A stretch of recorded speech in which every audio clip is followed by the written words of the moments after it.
Bonjour et bienvenue à la première partie d'une série de vidéos où j'enseigne l'unité des transformations. Cette unité fait partie du cours de mathématiques de 8e année dans le cadre du programme curriculaire de la province de l'Alberta. Alors, dans ce premier thème, on va parler des polygones. Après les trois thèmes de cette unité, on va pouvoir démontrer une compréhension de la congruence des polygones. Vous allez pouvoir déterminer les coordonnées des sommets d'une image après une série de transformations, ainsi que les coordonnées des sommets de la figure originale. Et vous allez pouvoir dessiner cela, alors c'est-à-dire dessiner une figure originale, déterminer les coordonnées de ces sommets à partir des coordonnées de l'image et d'une description des transformations qui ont eu lieu. Alors pour faire cela, on va commencer tout doucement avec qu'est-ce que c'est qu'un polygone. Alors un polygone, c'est une figure fermée dont les côtés sont des segments de droite. Alors autrement dit, des segments de droite, ça veut dire dont les côtés sont des lignes droites. Alors cette figure-ci, par exemple, c'est un polygone parce qu'elle est composée de segments de droite ou de lignes droites et elle est fermée. Ces figures-ci ne le sont pas. La première figure n'est pas un polygone car elle n'est pas fermée. La deuxième figure n'est pas un polygone car elle ne comprend pas des segments de droite ou des lignes droites. Okay.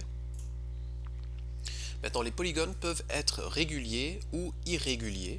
Alors, dans un polygone régulier, ce qu'il faut comprendre, mémoriser même, c'est que tous les côtés et tous les angles sont égaux. Alors, par exemple, lorsqu'on regarde ce triangle, tous les côtés sont de même longueur et tous les angles sont de même mesure. Okay? Et on voit en fait que ceci est vrai pour chacun des autres polygones. D'accord? Alors chacun des autres polygones a des côtés qui ont tous la même longueur ou qui sont tous de même longueur et les angles sont tous de même mesure. D'accord? Dans un polygone irrégulier, ceci n'est pas le cas. Alors, déjà, tu vas avoir des côtés qui ne sont pas tous égaux et tu vas avoir des angles qui ne sont pas tous égaux. Alors, voici par exemple des polygones où tu n'as pas des mesures qui sont égales et où tu n'as pas des mêmes angles. D'accord? On classe les polygones selon leur nombre de côtés. Okay? Alors, voici la nomenclature. Pour ce qui est d'un polygone à trois côtés, désolé. Alors pour ce qui est d'un polygone à trois côtés, on appelle ça un triangle. Un polygone à quatre côtés, on appelle ça un quadrilatère. À cinq côtés, on appelle ça un pentagone. À six côtés, on appelle ça un hexagone. Okay? On vous demande aussi de dessiner d'autres exemples irréguliers. Alors par exemple, ici, tout ce qu'il me faudrait faire, c'est de dessiner un triangle ou un polygone à trois côtés où les côtés ne sont pas tous de même mesure. Alors par exemple, je pourrais faire quelque chose comme ça. Okay, on va dire que c'est un triangle. Okay. Alors ça, ce serait un polygone irrégulier. Un quadrilatère, alors un carré comme ça, moi je pourrais vous faire par exemple un parallélogramme. Okay. Les angles ne sont pas tous égaux et et les longueurs ne sont pas toutes égales. Un pentagone à 5 côtés. Alors moi, si je voulais dessiner un pentagone ou un pentagone irrégulier, je ferais tout simplement quelque chose avec 5 côtés. 1, 2, 3, 4 et 5. Okay, quelque chose comme ça, où les côtés ne sont pas tous égaux. Un hexagone, alors je pourrais faire quelque chose comme ça. Donc 1, 2, 3, 4, 5, 6 par exemple. Okay. Un heptagone, ça c'est un polygone à 7 côtés. Afin que je dessine un heptagone irrégulier, je pourrais tout simplement, encore une fois, faire des droites ou dessiner des droites qui ne sont pas toutes de même longueur. Donc 1, 2, 3, 4, 5, 6, 7, quelque chose comme ça. D'accord? Un octogone, ça c'est un polygone à 8 côtés. Et encore une fois, même chose pour l'octogone irrégulier.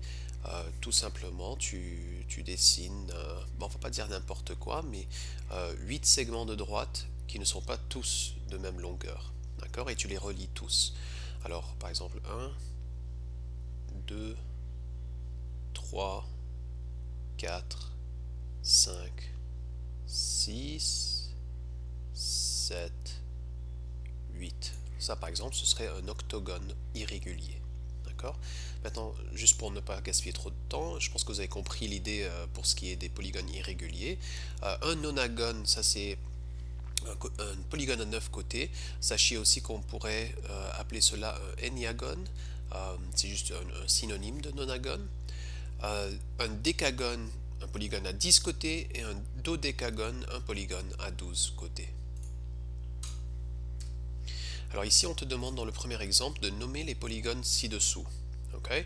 Alors prenez un instant, alors mettez pause à ma vidéo, prenez un instant pour tenter ça vous-même avant que je ne vous présente les réponses. Ok?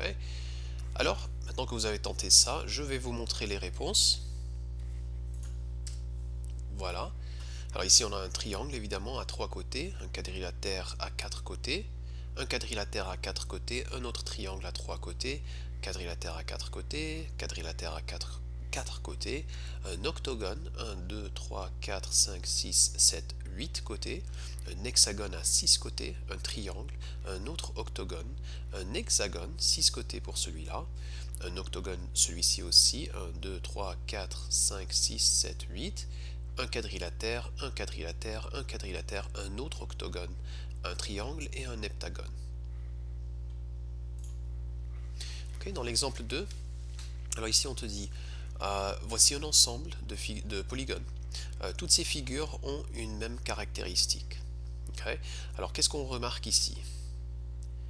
Alors quand on regarde bien ces 4 figures, on voit tous que ce sont des polygones réguliers.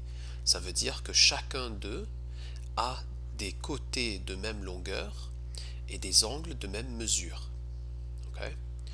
Dans ce deuxième ensemble, aucune de ces figures n'a cette caractéristique. Ok, alors ici, est-ce que aucune de ces figures est un polygone régulier? Alors juste en regardant, on voit que aucune de ces figures n'est un polygone régulier car chacune des figures a des côtés où les longueurs ne sont pas les mêmes. D'accord? Et d'ailleurs aussi les angles. Alors par exemple ici, ici et là, c'est pas le même angle. D'accord? Ok. Alors finalement, pour l'ensemble 3, on te demande parmi les figures suivantes, lesquelles ont cette caractéristique. Alors autrement dit, parmi les figures suivantes, lesquelles sont des polygones réguliers. Alors ici, la réponse va être B. Okay, on voit que c'est un octogone, 1, 2, 3, 4, 5, 6, 7, 8, effectivement.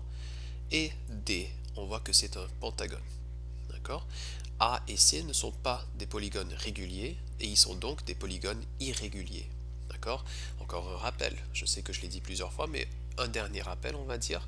Un polygone irrégulier, c'est un polygone où les côtés n'ont pas tous la même longueur et les angles n'ont pas tous la même mesure. Okay?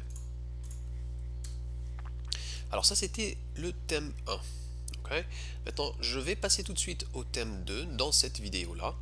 Alors dans ce thème-là, on va te parler du plan cartésien et des coordonnées. Alors normalement, tout ce dont je vais parler là n'est rien de nouveau. Le plan cartésien, vous l'avez déjà vu en 7e année. Alors souvenez-vous qu'un plan cartésien, c'est quand tu as une droite verticale et une droite horizontale qui se coupent à un angle droit et le point où ces deux droites se coupent s'appelle l'origine, d'accord? Qui a pour coordonnées 0, 0. La droite horizontale, ça c'est l'axe, c'est ce qu'on appelle l'axe des abscisses, d'accord? Alors ça c'est en anglais x-axis.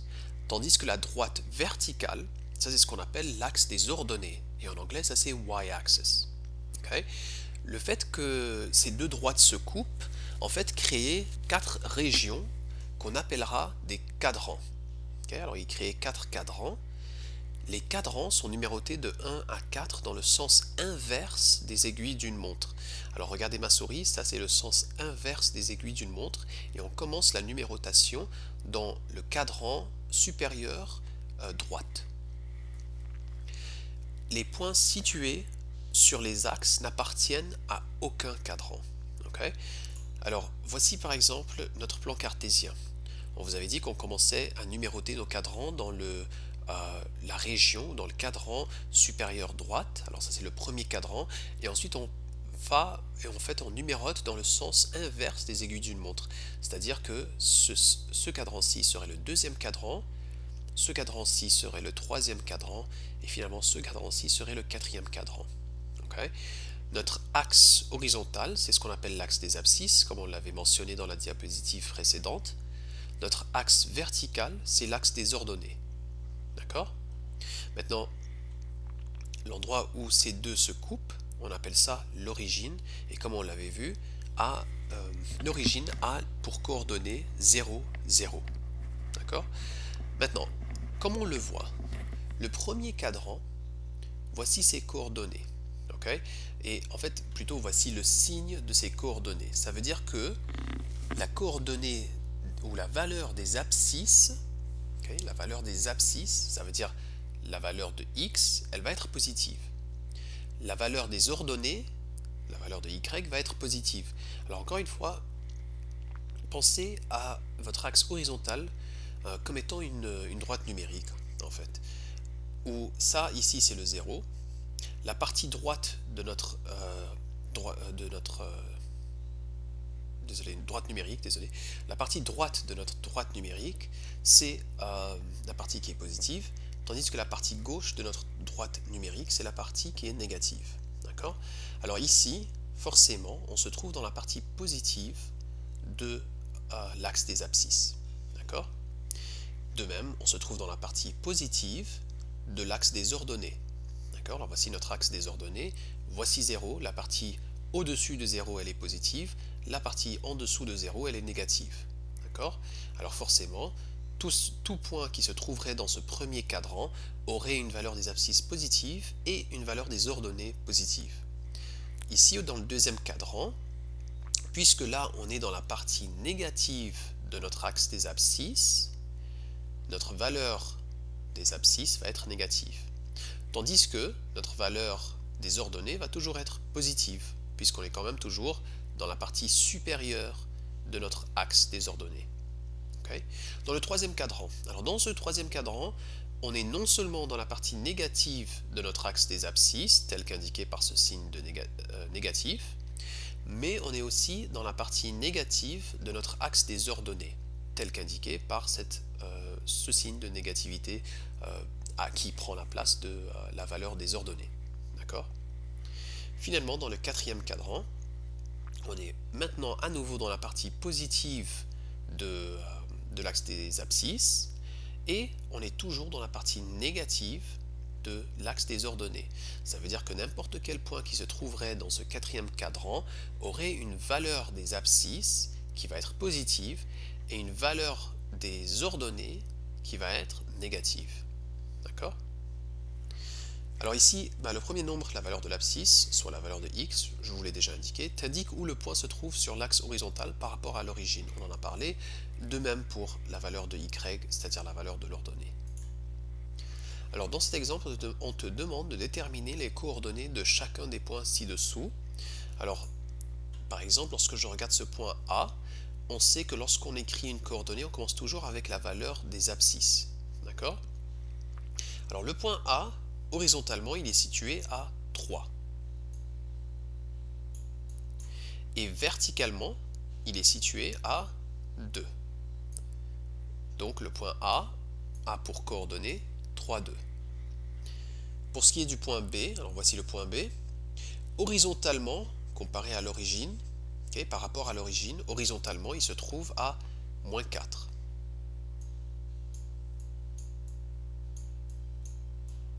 Et verticalement, il se trouve à moins 5. Okay. Le point C, horizontalement, il se trouve à moins 2 par rapport à l'origine. Ok, ça c'est horizontalement.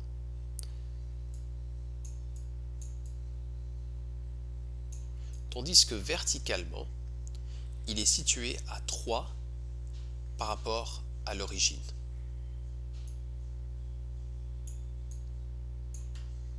Le point D, horizontalement, il est toujours à 0. Okay, il n'est pas allé vers la droite, il n'est pas allé vers la gauche. Il est toujours à 0 par rapport à l'origine. Donc sa valeur des abscisses va être 0.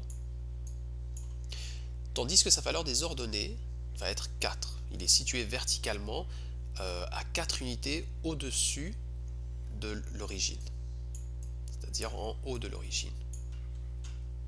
Okay.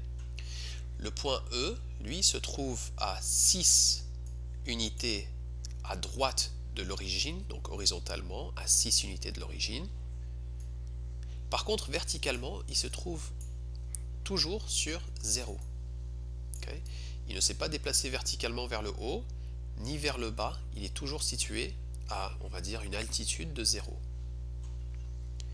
F, ici, alors F, lui, il ne s'est pas déplacé vers la droite, il ne s'est pas déplacé vers la gauche, donc horizontalement, il est toujours situé sur 0. Par contre, verticalement, il est descendu de 6 unités, donc moins 6. G, ça c'est notre origine, c'est le point 0, 0.